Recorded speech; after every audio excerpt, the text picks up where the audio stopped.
I think really it's a non-plan. I think that these basic public health measures should not be set aside. Doctors and infectious disease specialists outside Alberta's borders have expressed their concern about the province's approach to COVID-19.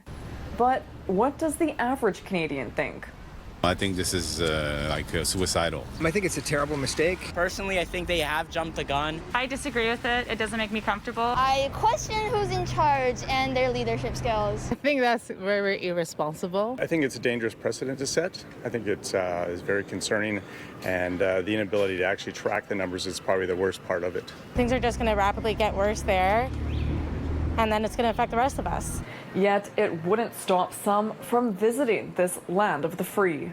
Would you go and visit Alberta at this point with no restrictions? Definitely, why not? Because I got the vaccine. I just been there last week.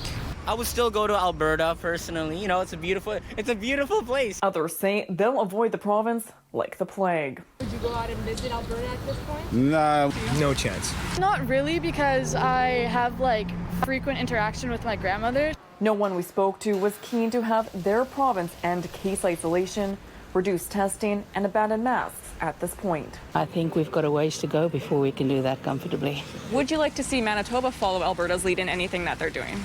Definitely not. We still have to be vigilant. We have to be cautious about it. I think they're somewhat on the right track, but I think that they went ahead with it way too early, considering all the different variants. A government should be doing the testing, the tracing, and the monitoring, all of that. If they just give it up, then how do we really contain this virus? Stephanie Lasuk, City News.